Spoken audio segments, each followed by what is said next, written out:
Hello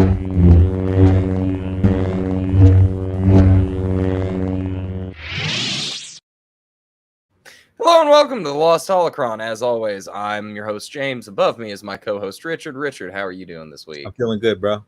Me too. We got a lot of exciting stuff lined up tonight, from this week's top stories to the newest episode of the Acolyte and a few more things that we're going to kind of touch on.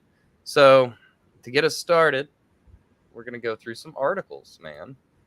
So I think the biggest thing I've seen this week, at least in my opinion, is Sony is becoming the first major studio to own a theater chain in 75 years. They bought all of Alamo Drafthouse. Oh, really? It's all owned by Sony now. I've never actually been to an Alamo Drafthouse, but I hear it's pretty fun. Neither have I, because they're like Texas-based, so I think there's like one in the western part of the state I'm in, but nowhere near me. However, it does look like the CEO, Michael Kusterman, is going to stay in his position there, and they don't really intend to change anything, so it's going to keep that kind of unique vibe that Alamo Drafthouse has had. But this is big, I think. You know, like, who else still owns movie theaters now that also makes movies? Who else? Who goes to movie theaters anymore? You know? And to give the fans some deep lore, so your boy used to sell TVs and home audio and shit back in like 2015 to 2017. And one of the big bonuses I always had about Sony, and that's what's up on my wall now, is not only does Sony make your television, they also make your 4K Blu-rays. They make the cameras that it's shot on. They make the monitors that it's edited on. Sony has their hands in almost every step of the film-making process. From the camera it's shot on to the screen you see it on. And now that's even true if you go to the theaters to see a Sony film at Alamo Drafthouse. Sounds like Monopoly to me. I mean, yeah, a little bit, but there's a little Monopoly. You know, they're like, well, you know, the motion picture division's not really associated with camera division or our theaters. And I think even in our article on the website, we touch on like how they could exclusively screen like a Venom movie at Alamo Drafthouse instead of, because they kind of do what like Taylor Swift did, where like they can cut out the middleman and just go right to the movie theaters themselves because they own the movie theaters. So, I mean, if there ever is going to be a resurgence, things like this has to happen in the movie industry. So, you know, hopefully it's good. You know, I think it'll be interesting at least to see, because again, neither of us have ever been to an Alamo Drafthouse, but I hear that the experience is very well worth the time, and I really hope that it stays that way. And if that means that I can go see Venom in a really nice theater exclusively, then so be it, I think. I don't know how good Venom is. Like, did you watch Venom 2 or no? No. See, I didn't either, and it's because I heard it was so bad. And I liked Venom 1. I thought Venom 1 was so good, like funny. You know, they did that anti-hero thing really well, you know what I mean? But like, am I excited for 3? No, man. No. So, speaking of whether or not we're excited for something, Netflix is actively looking for their live-action Avatar: The Last Airbender Toph. So, real quick, off the top of the dome, we're going to do a fan cast, each of us. Who do you want to see play Toph? I'll be honest, I don't know, because Toph's like supposed to be super young. I don't really know any young actresses like that. You know what I'm saying? But I think what they should do is they should go for an unknown. You know what I mean? Mm. Like, I think you kind of have to. Like, a lot of these, like, movies, shows, Netflix, you know, they just kind of cast famous people and throw a script at them and, like, they just see what sticks to the wall. I think. Yeah. I love Avatar: The Last Airbender. I think that's one of, like, my favorite perfect series of all time.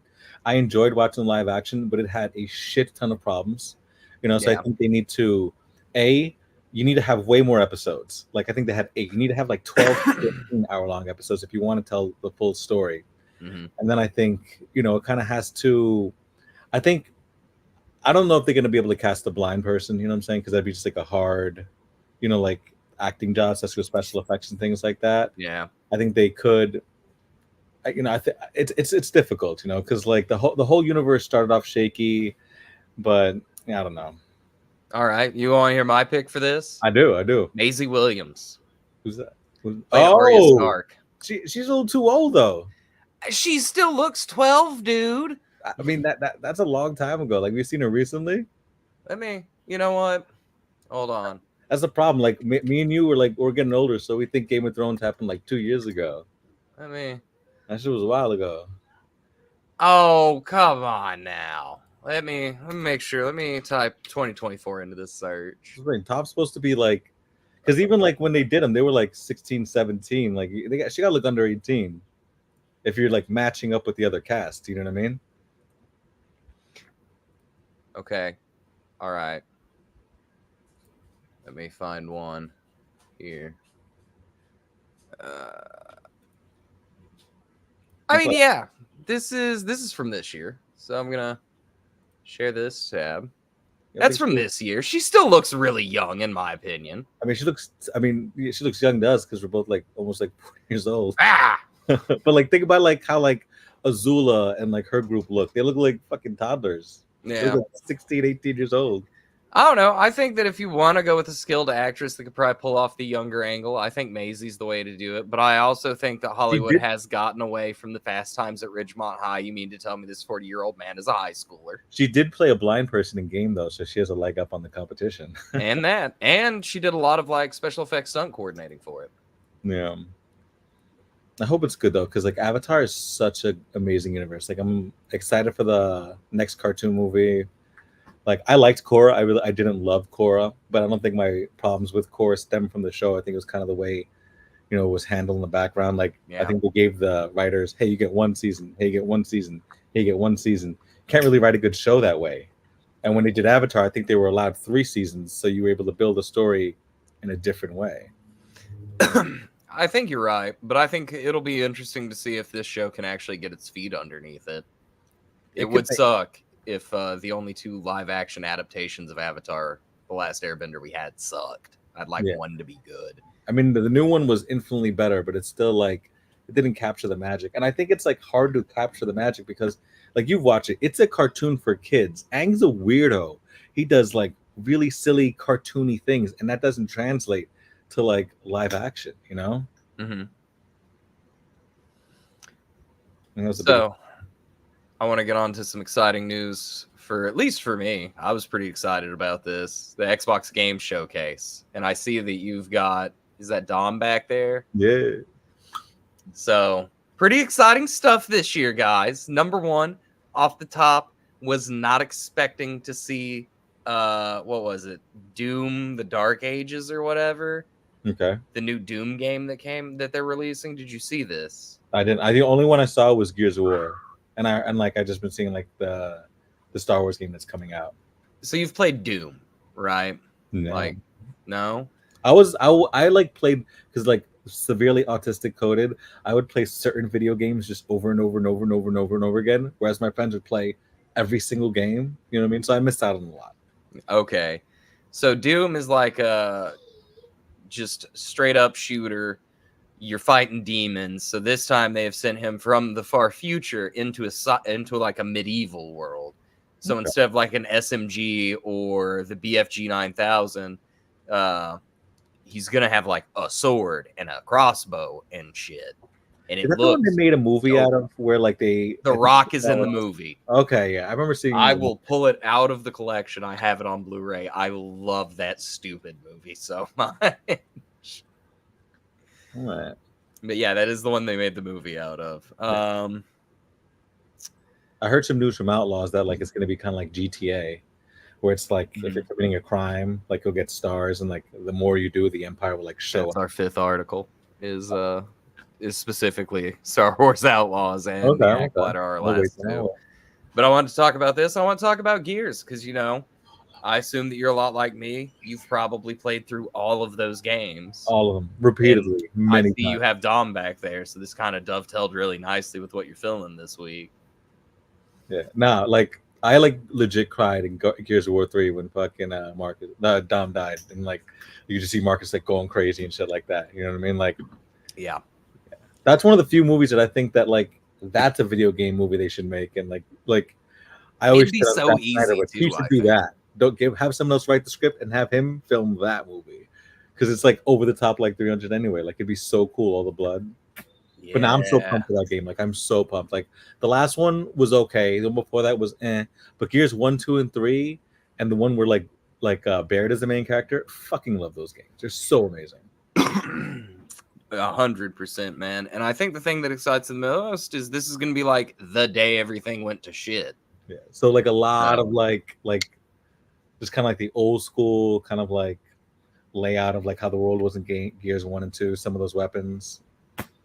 That's the knife rifle was like overpowered in the first game. Yeah. You shoot him in the foot, they're dead. And I think getting to see like what everything looked like before will be very interesting. Yeah. To see the zenith of human technology. Also, new Metal Gear Solid game. I'm pretty hyped for that. That was my hyper focused game as a kid. Really? What was your favorite like game as a kid? Like, not like Nintendo, but like N64 and on. So this is gonna sound really bad. StarCraft. Yeah. I've been playing StarCraft for a long time. I think I was pretty obsessed with like Halo 3. Yeah, that's a good one too. I was fucking obsessed with that game. I had my first ACL surgery when that game was like out, and I was just like online all the time, just busting ass with a hammer. Hell yeah, dude. But speaking of video games, we got some more detail about Star Wars Outlaws this week. And I'm going to say it right now. Please take my money. I am so ready for this game. I know it's Ubisoft, and I know a lot of people kind of get that weird taste in their mouth. I don't care. I hope that this thing is massive. I will never beat it. Yeah, I want it to be like insanely good, you know? I mean, the way I look at it is it'll either be pretty good or at worst it'll be mid.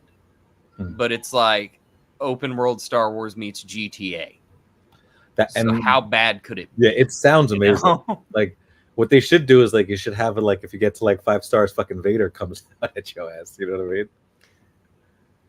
That'd be the best. Really cool.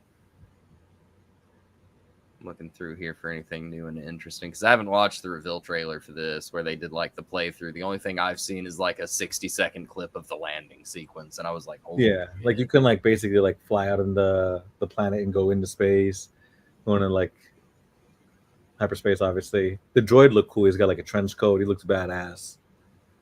But like I don't know, like the last Star Wars game that came out, I played for like 8 months straight. Even beat it, played it again, played it again, played it again. So I'm hoping it's kind of that level. Yeah. I mean, like I said, I think it'll be different. I don't think it'll be quite as story-driven as the Jedi games have been. Yeah. But what I do think you're going to get with this is something that every Star Wars fan has wanted, which is Grand Theft Auto in space. Yeah. If I'm being honest. Like when is the game set? Like is it like this guy was before, during? The gap year between Empire and Return. Oh, okay. That's pretty fire then. Mm-hmm. I always thought that was like some of the best time. Like I remember there was this book, Shadows of the Empire, I used to read, and it was basically like Luke and Leia looking for like where Han was and like chasing Boba Fett and like him building his lightsaber and just like such. I love it when the Empire is in charge. I think that's like my favorite time. Actually, this article mentions Shadows of the Empire. Yeah, love, bro. In the first paragraph. Do you remember that game? It was like for N64. You played Dash Rendar. Like it was like looking back at the graphics, it was so bad, but at the time, it was like the best thing I've ever seen. Yes, good. I'm excited for this one. I'm not gonna lie. We don't get enough Star Wars games, and it better not suck, or I'll be very upset. They need to remaster some of the old ones. Though. Like I remember playing that Jango Fett game, where like you were like looking for bounties and you were like hunt people down and like Star Wars Bounty Hunters was the name of it. Yeah, we do that with the Mandalorian, like before he meets Grogu. Yeah. That'd be like the best. That'd be the best game ever. Starfield mods, bro. True. People have already got his whole armor set, weapons, the whole 9 in the game. I'm so dumb. I don't even understand. I understand what you're doing, but how the fuck are you doing that, bro? Like, you make little 3D men and then you put little 3D clothes on them. That's the gist of it. I have trouble like going to HDMI 1 sometimes. It's like, we're getting up there now. So we got one more article for today, and it dovetails nicely into our main discussion for the night. The Acolyte is smashing Disney Plus viewership numbers in the 2-part premiere. Now, of course, the 3rd episode is out now. I don't have anything in that article about this, but the premiere went over extremely well. Yeah. I think it's behind Ahsoka still, unless that's changed. It was a little behind Ahsoka. I remember seeing that too. But I really liked the first 2 episodes, but like I'm sure we'll discuss later, like I was not a fan of the third episode, so I'm really interested to see what those numbers look like for the viewership. So it says here, series premiere consisting of the first 2 episodes, an eye-popping 4.8 million views on Disney Plus. Ahsoka generated 14 million within its first 5 days. This article came out on the 7th. So that would have been the day after our last show. So we are a little bit past that now. So I am curious to see what it's at now. But I'm not going to lie. I think that as far as this episode goes, it really hinges on what they're going to do next. But before that, I would like you to torture me a little bit. So I have, of course, everybody should know this game. I'm going to put an image up. Richard is going to ask me a hard-to-answer question, and then we'll probably have an opposite opinion, and we will get to argue or agree about it for a minute and then move on to the next one. So I'm going to start us out here. Go ahead. So I have a bunch of these, like someone did like Tales of Everything, but I think these are the best ones. And what would you rather see a Dave Filoni animated special on? Tales of the Clones, which would show kind of what happened with Rex and Echo, or Tales of the X-Wing pilots, which would kind of do with like Wedge Antilles and a couple of those characters. Patty Jenkins says that they're still making Rogue Squadron. So, honestly, I want Tales of the Clones. Tales of the Clones? But it's got to focus on, like, after Order 66. Like, maybe focus on, like, Rex. Cody, and Echo. That's who it would be. Yeah, I think that would be fine. I think you eventually have to get something like that. I'd like to see the pilots because a little Wedge, Poe, and Hera story I think would go real hard. And we don't get enough space battles in Star Wars anymore, I think. That's true. Yeah. I think it'd be cool to see either one. I do think that X-Wing pilots, I'm hoping the Patty Jenkins movie gets made and we get to see young Wedge doing stuff. If you had to do a quick ranking of the pilots, Hera, Poe, Wedge, who do you think's the best? Who do you think's the worst?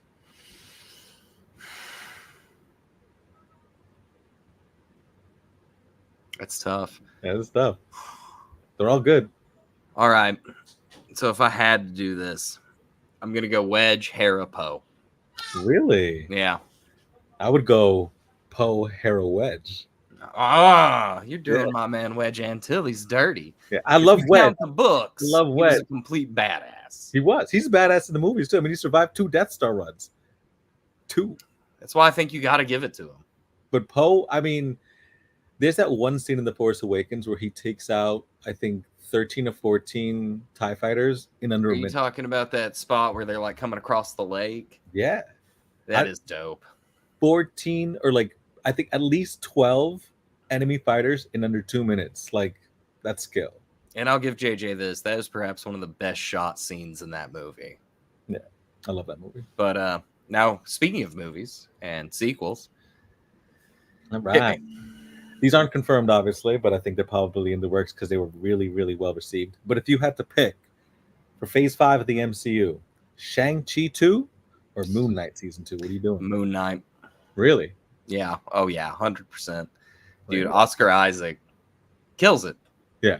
Nah, he did an amazing job.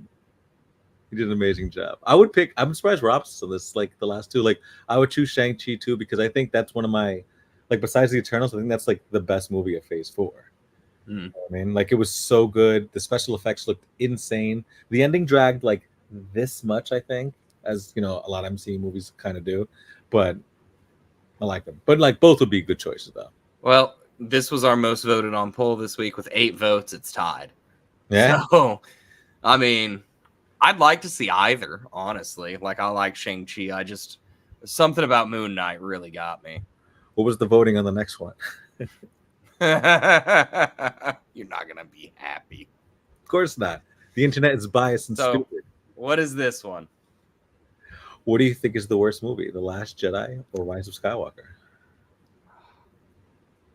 I know your answer, and I only brought it up because of what we were talking about last week. Yeah. So, are you ready for this? Yeah. The Last Jedi wins. Yes. Good, it should. It's a terrible movie. But one person did vote for The Rise of Skywalker, and we see you out there. I mean, I both don't think movies. it's the worst one. I mean, I know you think Attack of the Clones is the worst, but Yes. like, I could watch Attack of the Clones all day. Like, I literally have watched the last Jedi and Rise of Skywalker 2 times. Once in the movies and once at home because like I'm gonna give it another chance. But then I just can't watch them. I hate them so much. Like I hate them so much. I will forever stand The Last Jedi. It is perhaps one of the most skillfully executed Star Wars movies, and if he had been given all three, we probably would have gotten a banger. Because you can't tell me that he understood the themes of Star Wars that well and has made movies like Knives Out and Glass Onion, and this one sucked. I have no problem with his directional skill. I think he just shouldn't have written the script. And I don't like most directors writing scripts. Like they're script writers for a reason who are better than you. You're a director. And I'm sure they're the Wes Andersons and the Quentin Tarantinos of the world who, like to write a script, like to direct it. But I don't think in Star Wars you should have that much power. You know what I mean?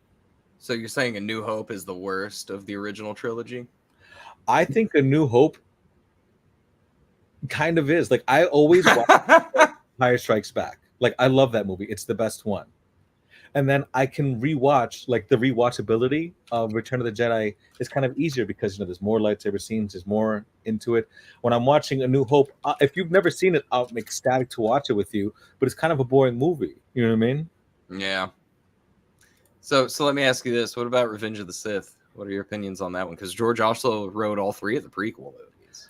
I like these movies because when those movies came out, I was like a lot younger. I was 20-something years old. So when I saw The Phantom Menace, I don't remember, Jar Jar Binks. I remember the lightsaber fight at the end with the double lightsaber and Darth Maul. Even though Attack of the Clones had bad, shitty I am have sand like lines, all I remember is Yoda fighting Dooku and the entire, the most Jedis I'd ever seen on screen at the same time. And Revenge, I think they kind of learned the lesson the most where they realized, hey, this is the last one we're going to do. So the dialogue was kind of changed a little bit. And the movie was just so much faster paced that it was easier to watch because, you have the war, you have the action, and then it's Order 66, and then it's the last two fights. You know what I mean? So while I don't think those are the best movies, you know what I'm saying? Like if I had to do a Star Wars ranking, it's Rogue One. Rogue One's up there. It's Empire. And then it's The Force Awakens. And then it's the rest of them. Then it's Revenge. And then it's, like Return of the Jedi and all the rest of them. The balls of you for putting The Force Awakens that high. But the only critique of it is that it's kind of a ripoff of A New Hope. But very safe movie. I don't care that a movie is a ripoff of another movie when the other movie came out like 50 years ago. Most of the people going to see that movie had never seen A New Hope. And they probably saw it with their dad when they were a kid. So they're like, oh, I saw it once. It was cool. But this is my movie. This is the new one. And I think it did A New Hope a little better. I simply hope that means when my daughter is in her 20s, they just copy the prequels. They might. Everything comes back. Speaking of everything coming back, let's go back to the discussion at hand. The Acolyte, the big meat and potatoes part of this episode. You didn't like this episode. Why?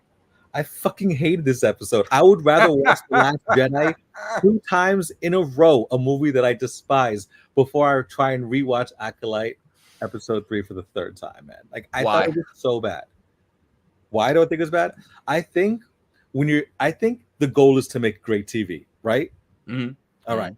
I watch shows like Game of Thrones, obviously the first 7 seasons, Arcane, Loki, House of the Dragon, and after every single episode, I'm pumped. It ends with me going, oh shit, I wish I could just put the next one on right away. And when I was watching this episode, I was bored as shit. Like I looked at my phone a bunch of times.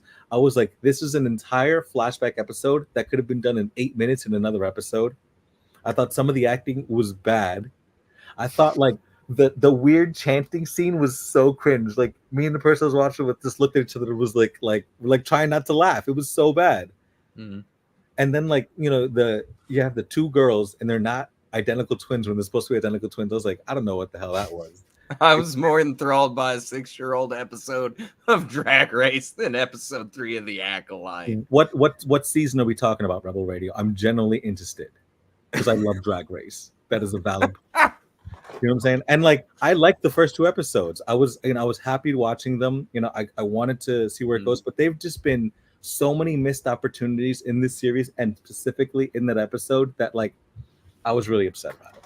Well, I mean, you might remember my thoughts on this last week. I was like, oh yeah, we're going to get a flashback in like episode 6 or 7, and that'll be it. This really confused me, but it does make me kind of wonder why they chose to do that. Because again, I'm going to give Leslie Headland the benefit of the doubt here. She's running out of that. I'm willing to cut a lot of slack to Star Wars. And I do think that this is leading somewhere. Like this, they're talking, again, when are we just going to hear the word they are a dyad? Because I think that's what we're building to here is the whole explanation or idea behind a dyad and a little more thorough explanation of it. Yeah. At least that's what it feels like with May and Osha. It's like, and then there's a whole thing with this scene where like half the internet, even though it's not entirely true, they're like, this makes Anakin not as special. You know what I mean? Yeah.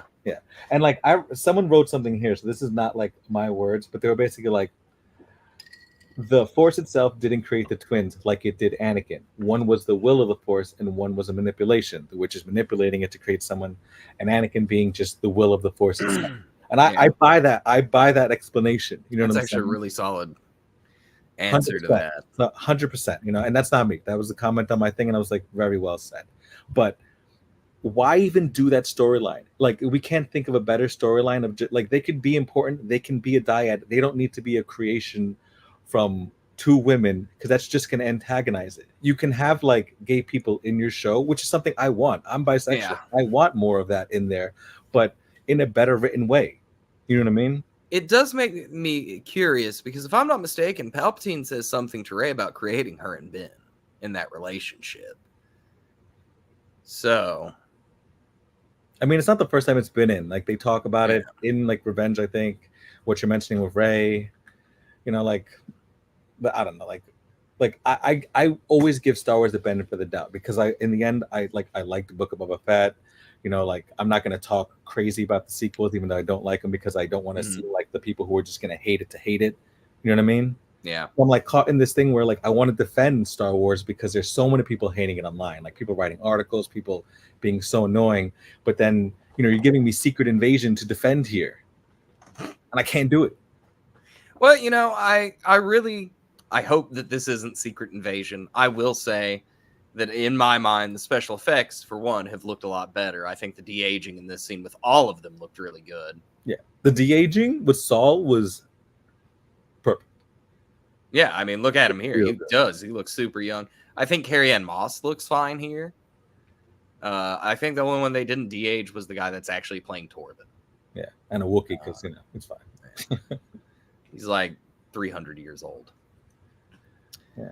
But there were like the things I did like. I like the callback to the Phantom Menace, where Saul's giving her the test. You know what I mean? I think that this was a very telling scene too, where their parents were like, "You have to fail." Yeah, I actually do think that this one is important for something. I like the direction of the scene, but if you look in the background, and it's kind of not a high resolution clip, but if you watch the episode, you could tell like they filmed this, I think, like on the volume. Like, this wasn't a real ship. You know what I mean? And it doesn't look as good. And I remember like there were parts of Ahsoka where I think Ahsoka was on her ship, and they might have like used the volume, but it was brief. But there were parts where like I think they built a set of that one room where it looked real. Yeah. Like the Millennium Falcon, that little area was real. Like, this has an insane budget. Why don't you just make that one little set so it looks better? I don't understand those kinds of choices, because then it takes me out of it. It's like seeing an iPhone in an episode. Like, you're just like, it's not real. Or a Starbucks cup under a chair. Exactly. No. But I did like that about the episode. Like, what was your favorite parts of the episode? Honestly, I think that the whole explaining the witches in great detail was very interesting for me. Yeah. I know that sounds weird, because this is very divided on the internet. But I really like when we get the cool spooky shit in Star Wars. Yeah. And we got it. It was giving. Yeah, like I don't know. They have like they call the Force the thread. And then in Rebels, we got the Ashla from one of my favorite episodes where I think Zeb finds his people. Yep. And then just the different incantations and like versions of the Force are like really cool. Like when you saw the father, the mother, the brother and sister in like the Clone Wars episodes where Yoda met those people who just became beings, like the Bendu. Like I think that's cool. Just more versions of that. That's really dope. And I think that we are closer with them than we have ever been to the Clone Wars scene you've got down there with Dooku and Palpatine with some sorcery, which is one of the more exciting ones to me, just because it sounds cool every time I hear it get talked about. Yeah. But do you think that they did this reveal too early? The reveal of what? What happened on Brindok? I think so. Like, because I think what they should have done is they should have continued the presence and kind of broke up a little bit of what we saw in flashbacks, but not give you the full story, and then later on give you the full story. So let me follow that question up with another question. Do you think that this is going to be something that we see different perspectives of, similar to how we did with Kylo and Luke in The Last Jedi with their whole Luke trying to kill him? I think we do, just because of the way they shot it. Like it leaves a lot of mystery still. Yeah. You know what I mean? So you kind of need to resolve that. But like I think they kind of like don't need to do that. Like you don't need to explain everything. And they always say, media literacy is that you don't need to spoon feed us these things. Like if you tell a good story, we can just figure out what happened. You know what I mean? I think it's very likely that we're going to see more. Simply because Leslie Headland has already mentioned Rashomon. The Japanese film that kind of does the same thing, shows the story from two completely different perspectives, and then you're left to figure out what the truth of it is, which was also an inspiration for Rian Johnson, The Last Jedi. And I think it's going to be a heavy thread here, just based on I feel like we got a lot, but why do Torben and the other Jedi feel so guilty about what happened there if in what we saw there, they really did nothing wrong? Exactly. Like they kind of we have to see some other perspective on this. Yeah. And there's that whole clip of you see Torben and I think was it the other Wookiee fighting. So we don't know if they're under the spell again or like one of them tries to do something wrong. You know what I mean? And I mean, I think this is Rebel Radio's got it right there as an episode of just May's perspective on him. But then if we do that, then that's already 4 episodes down and we get 8 episodes total. Like where's the meat of the story? You know what I mean? So from what I've seen in some leaks and stuff, it's coming. I don't know when, but I assume that the last 3 episodes of this are where it's going to pop off. I think that's a bad way to tell stories. I think if you tell a good enough story, every fucking episode is peak. Even the ones where you're just talking. You know what I mean? Like I'm rewatching House of the Dragon because it comes out on Sunday. And like there's the episode, where they just go on the hunt and Rhaenyra gets separated and goes off with and finds that white stag. Yeah, and like nothing really actually happens, but that episode is so good. It is so compelling, all those conversations. And that's like I think episode 3 or 4 of that season. How come we can't get that in our show? Like Andor was like that. By the first 3 episodes, the whole first arc had ended and he leaves with what's his name. Then the next 3 episodes are the Eye, which is insane. The next 3 episodes after that is the prison escape, and then last three bananas. Every episode is bananas. That is true. And but I also like that. They did more episodes. True, but each episode was still peak. Like I'm not saying like I wouldn't take more Acolyte. Like you could make Acolyte 10 episodes, which I think it should have been. I think most Star Wars should be if you have that. Story to tell in that budget, you can do that. But I think we kind of like run into these problems with what people said with like some of the bad MCU shows, where it's just like a setup, a weird mid-season finale, and then you're setting up something else in the end. Yeah, I mean, I hope that with Acolyte we get like some questions answered by the end of the season, like maybe whoever is training May, who they are, who is in that mask. I'd like to see a more full picture of what happened to Brindok. Why is Kelnaka in exile? Why did Torben have that messed up face? Why do they feel so guilty about if they didn't do anything wrong? Do you think the mother's the one who had the spikes in her head? Because there were a lot of rumors that she's the bad guy because she was so pissed off in that episode.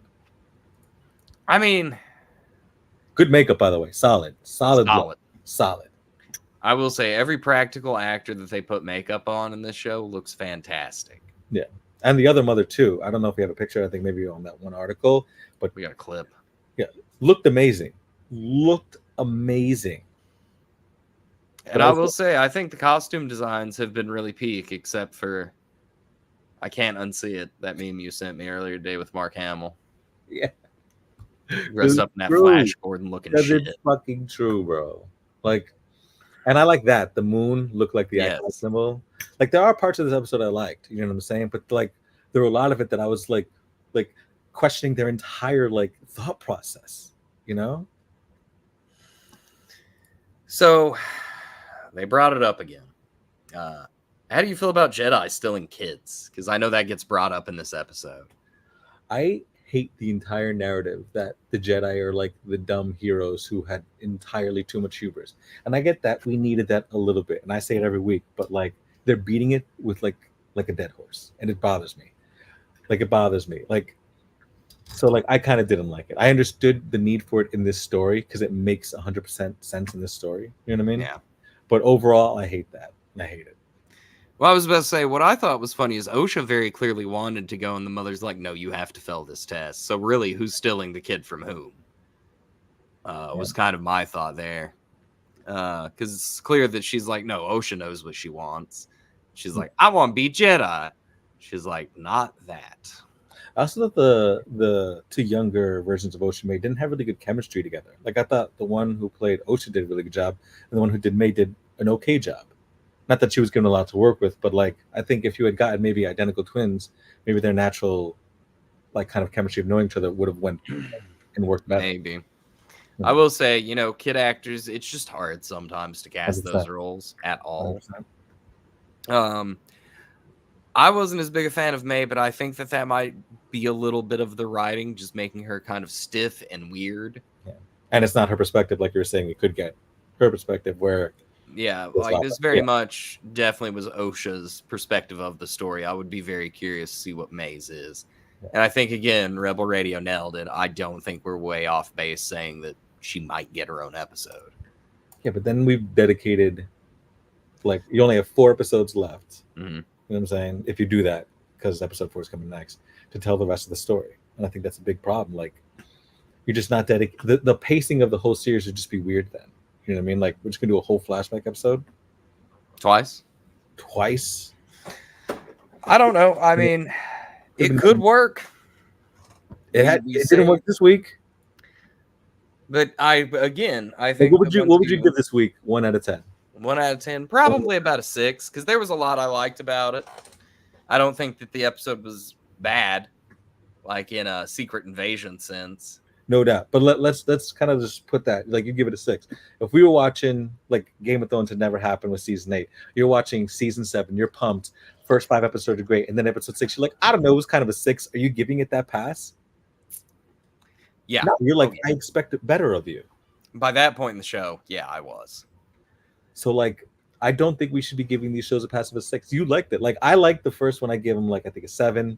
Second one, I kind of gave, like, a soft 8, a hard 7, you know what I'm saying? Yeah. But I think we rated them around the same. This is like a 4. It is under a 5 for sure. See, I don't know. I just, without knowing why some of these shots were chosen, the story was told the way it was, I really can't make a determination, because it could come out that like a lot of this stuff is already answering questions and we just don't realize it yet because we don't know. Like, we may look back at this at the end of the season and go, fuck, this episode makes a lot more sense. And I will be damned if I have to eat crow on a 4.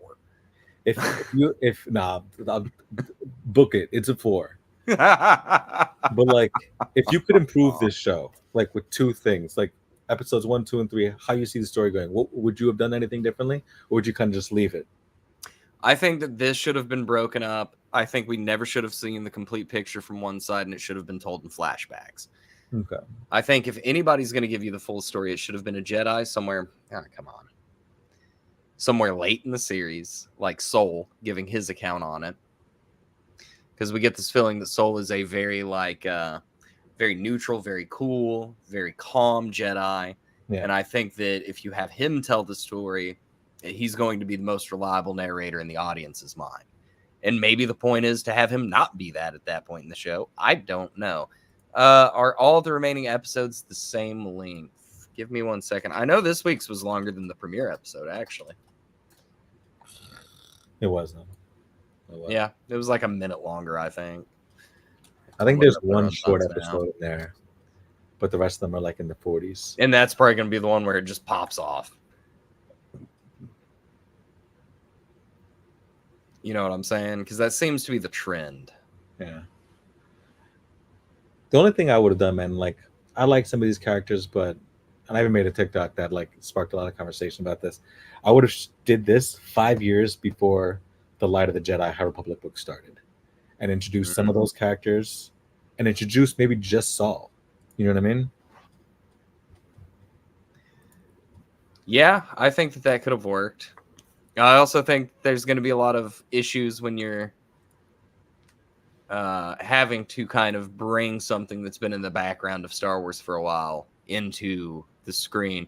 So it looks like the first episode was 40 minutes. The second episode was 36 minutes. The third episode was 41. So it has been the longest. I'm going to see if we have run times on anything else here. No.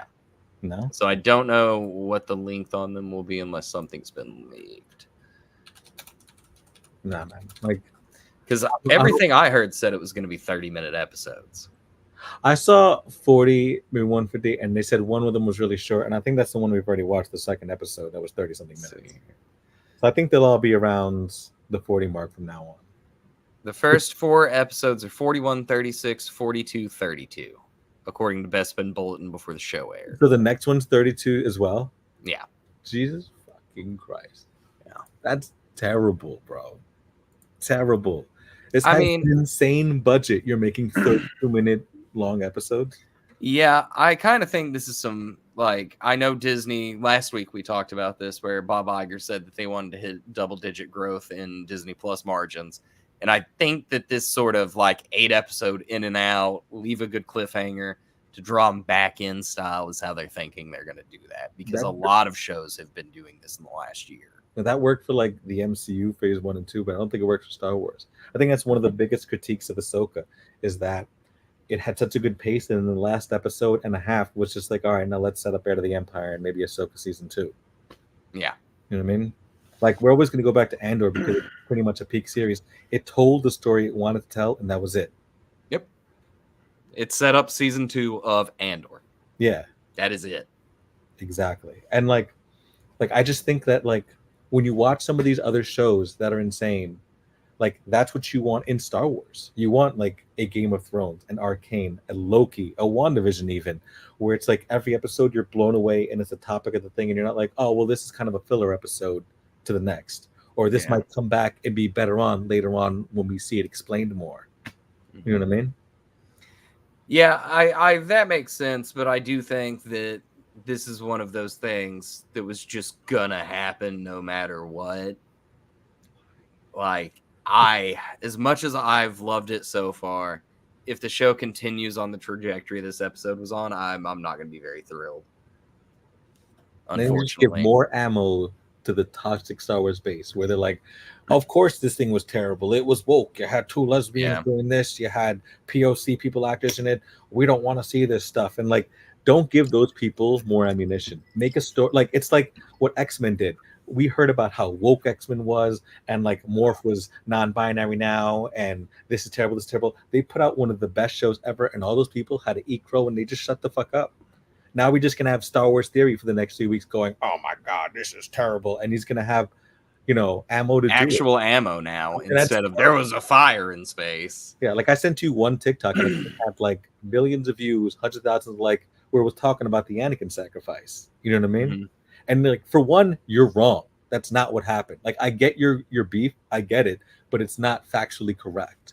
Yeah. And now we have to deal with like days and days and days of that, and it's frustrating because they could just make a series as peak as X-Men 97 in the High Republic area, and then we'd be like singing their praise instead of saying, I don't understand the decisions you're making. Yeah, I don't know. I really hope that the rest of the show makes them shut up about it, sincerely. But we're just gonna have to see. I don't know right now. I've liked the 2 out of the 3 episodes that have aired. I've had very positive reception of, so I'm willing to give this one a pass. It's just like they're setting something up. As long as this episode pays off later. Star Wars, but like 32 episode, next episode, like it's like 32 minutes 28 with all the credits and shit, bro. Give me more. Give me more. But I mean, I really hope that this isn't another disjointed filling, like very compressed filling kind of show, but it does kind of come across that way. But then you spend the whole day. You guys should DM Neil deGrasse Tyson about the space fire. Nah, he'll get mad. It wouldn't happen. He'll get he gets so mad about that shit. It's so funny to see him. I remember like watching a video of him, and he said that's why he likes the movie The Martian so much, because this dude was like, I'm gonna write it so that Neil deGrasse Tyson can't like make fun of me. One thing for the story, like there's no wind on Mars or something, but everything else was good. Like he's never gonna like Star Wars that way. But like it's supposed to be like it's a fantasy world, Yeah. For one, it could be plasma, like oxygenated and shit. But like I think it looks so much like a campfire. And that's because it's supposed to be like a force vision. You know what I'm saying? And that didn't come across that well. Yeah. But I got it. I didn't even pick up on it because we've seen it a bunch of times in the franchise previously, and the fact that they latched onto that, I was like, well, yeah. Because I remember the first time watching it, going, "Yo, it looks like a legit campfire. Like I'm gonna roast a marshmallow. Like that's a creative choice. You know what I mean? Yeah. But then when I like you rewatch the episode, so like we know what we're talking about a little like better. I'm like, oh, that's clearly the trauma of the fire that they're talking about. Maybe it could have been done a little better. You know what I mean? So what do you think happens next episode? I think we jump back to the present. You know what I mean? Mm-hmm. And I think it's a quick adventure with Kelnaka and them. And then maybe it ends off with like a flashback, like because we're getting more of a flashback. We've seen it in the trailer. You see what's his name with like a messed up eye, so you get to see that, and you see Kelnaka jumping with his saber really high, and it looks like he's going after one of the other Jedi. So we're going back there. But I don't think it'll be for the whole episode. I think it'll be like at the very beginning or the end of like episode 4 or 5, and when Kelnaka dies. So I think he dies too. Can't kill a Wookiee, bro. Can't kill a Wookiee, bro. Because I think Saul is gonna live. Because I don't think they kill Saul. So like the assassin will get 3 out of 4 of them, and maybe like she couldn't kill Kelnaka, but the one with the face mask, the bad guy, he does it. It's not a bad point. Yeah. I didn't think about that. Yeah, because we see him versus all the Jedi in one scene, like on a planet, and it looks like the planet that they're going to. A lot of trees and stuff around it. Yeah. So like he shows up, he probably kills at least one of them, and him killing the one we already expect him to kill would be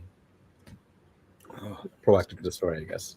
So let's talk about what we're going to do next week, adding to the show. We will not just be discussing the Acolyte. We're also going to be talking about House of the Dragon. Richard, you said you've been watching it. So we're going to spend a couple minutes here before we leave. So what do you think we're going to see season 2, episode 1, the premiere episode? Every one of those episodes is going to be straight fucking heat, bro. We're going to be like talking about Acolyte and be like, yeah, it was good. All right, now in House of the Dragon, you know what I'm saying? Like, yeah. Like, I think you're going to get a response because I think in episode 4 or 5, if we're watching it, towards the end, I'm pretty sure her kid dies because the big dragon eats the little one, right? That's at the end of the season. Yeah, so I think we're going to get like a fast forward to that. She's going to realize her kid is actually dead because of that reason. Because I think in the book, like parts of like the dragon start washing up on shore, so that's how she realized it. So they'll probably do something like that, and then I don't know if it'll be like a battle scene, but we're going to get some like insane action with Damon real fast. Have you read the books? Hell no. So you don't. Okay. No. I know probably they all die, and I know I once heard about it in game because they spoil it in game. You know what I'm saying? Yeah. And then you kind of like know what happens because you obviously have to think, well, who's the king when the show starts? So like I kind of get a little bit, but not all of it's been spoiled. Okay. Well, then I will try to avoid spoilers, but I think we're gonna see some wild shit this season. Yeah, no, because there's only I think 4 seasons in total, right? That they're gonna do. I'm thinking. I know it got renewed for season 3 already. Yeah, yeah. So there's not much like, because there's like I've seen the book, like there's this much to like do, and we've done like this much, so there's a bunch of stories, so they have to like kind of fly through it. I don't think they'll have to fly through it. I think that what's going to happen is like a lot of the smaller events might get compressed. Yeah. Well, I don't mean like fly through, like skip over things. I mean like it's like the right amount of story where it's not like we're going to be bored. You know what I mean? Also, the book does it by like 3 different characters: a maester of the Citadel, a high septon or a septon, and a court jester called Mushroom, writing their accounts of the Dance of the Dragons, the Targaryen Civil War. Yeah. So in the way that they tell the book, it's from these 3 different accounts, and it's some guy compiling them all to give a like straight, narrow narrative that's lean and easier to interpret than having to read each of these 3 guys' books. So versus that, we're actually seeing it unfold. So I think that some of the things that they claim happen there will be like a lot smaller, a lot more in scale. But I do think we're going to see Rhaenys fuck some shit up with her big dragon that she killed all the common people with. Do you think we're going to get more of like the younger actors, or are they just done forever? The kids play a pretty integral part. You'll see a lot of Aemon this season. You'll see a lot of Aemon. I mean, like, you know how in like the first season of House of Dragon, you saw a young Rhaenyra and an old Rhaenyra, and then the what is her name? The younger actors for those 2 are done. They're done. Okay, cool. Yeah, I really liked them. Like the first, because I like the whole season was good, but like the young actors, like they had such like chemistry. You know what I'm saying? Mm-hmm. That like it made the later parts believable. If you had to pick, like, if you Game of Thrones season 1 or House of Dragon season 1, would you like better?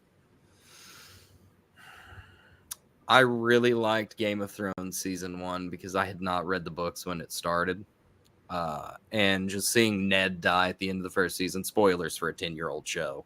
It's safe now. Nuts, dude. Just see him lose his head when you're like, that guy's the main character. Which, if you know anything about Sean Penn's acting career, I gotta agree with you. Like, I remember watching that show week to week because I saw like when they did like HBO behind the scenes and shit, and they were like, "This show's coming, blah blah blah," and I was like, "Oh, that looks pretty cool. I'll watch it." And then watching the first episode, this dude gets pushed out a window. Like, I was like, "What?" Like, and then by the 3rd episode, you're like, "This shit is insane. Like, this is the best thing I've ever seen in my life. Insane." So like, yeah, nah. I'm just so happy that every week this season, I get to see your genuine reaction to what's happening. Yeah, it's going to be a lot like watching Game of Thrones with my wife. Dude, I'm so pumped. Like, I'm so pumped. I'm flying through the rest of the first season, so I'm like ready for Sunday night. The new intro, because like the last one was whack. You need to go back to the original game where you're showing towns. I used to love that. I like every week I'd be like, never skipping the intro on Game of Thrones. Never. I really liked the one that they did for this show, actually. I don't know. Because it's all about the bloodline of the Targaryen dynasty, so the blood flowing through all the different channels in their lineage. I think it looks neat. Yeah, I think it accomplishes the point. I wonder what they're going to change it to. That is a good point. It does change. If they go back to that original sequence, because so many people were mad that they didn't use that. Just do the original one, but different. Like, show because, we know. Well, it changes every episode in Game of Thrones based on where they're showing stuff at. So, I mean, it's already dynamic. Yeah, like do one whole one of just like King's Landing so you could see all the different parts of like King's Landing. You know what I mean? I think that was one of the coolest parts of season 8 was right after the long night when they take you into Winterfell's little model and it's all messed up. If they had stuck the landing on that show, it would be like unarguable that was the greatest show of all time. The blood's definitely the wrong viscosity. It's all that inbreeding. That's some pure blood. I'm dead. I can't wait for more dragons, though, bro. I'm so excited for some of these dragons, man. Because we haven't even really seen one of the coolest ones, Cannibal or Sheep Stealer. There's a dragon called Sheep Stealer? Yes. Yeah. And we should be seeing both of those this season. Sheep Stealer Targaryen? Yeah. No, there's a surprising amount of unclaimed dragons. Now, Cannibal, the dopest one, because you know what he eats, right? Yeah. Other dragons? Other dragons. With a name like that, you gotta figure it out. The one that's the biggest one is the one that the dude with the eye patch has, right? Yeah, Vagar. And that's one of the like original 3 dragons that went into the conquest. It was Balerion, Vagar. I can't remember the third one's name. That's the one that Rhaenys rode that died in Dorne. Really? I think maybe it was that should be the next Game of Thrones series. Like the Conquest. You got to get Henry Cavill, that beautiful man, put him in play Aegon. Just fucking tall. Get some crazy ass sisters. You know what I'm saying? And do the Conquest, because that show would go so hard. That's what we want to see. I think you could do it in one season, like a yeah, 100%. Maybe 2, just because you could do anything in 2 seasons. You know what I'm saying? Because there's definitely a cool story to tell there. But like that would be the fucking dopest shit to see, and see what Westeros looked like back in the day with all the original. When there was no King's Landing, when it was just literally where he set foot and decided this is where I will put my hill fort. Yeah, that'd be insane. You know. But you know what, man? We are about at time. You have any final thoughts on the Acolyte before we go into next week? I just hope it's a little better, because like I like the High Republic era. So like if this doesn't do well, I feel like we will never get any more High Republic era, and that will like kill me to not get that kind of content. So I'm Agreed. I hope it gets a little better. I think it will. I'm really hoping that this episode is where we get the heat turned up and we get the plot moving a lot faster, though. But you know what? If that one's not good, we'll always have a little more time to dedicate to talking about episode 1 of the House of the Dragon. I'm so pumped for that. Well, folks, that's our show for today. If you want to continue the discussion with us, as always, you can join Culture Slate's public Discord with the link in our video description, or you can join us on our Twitter and Instagram. Don't forget our TikTok as well, right, Richard? Yeah, I'm on there making fun videos. And then, of course, what you want to talk about. And of course, if you haven't already, hit the like and subscribe button on your platform of choice to make sure that you keep up with everything we're doing over here. Once again, I'm James. That's Richard. You guys have a great week. Yeah, peace, bro. I'll talk to you soon. We'll talk to you soon.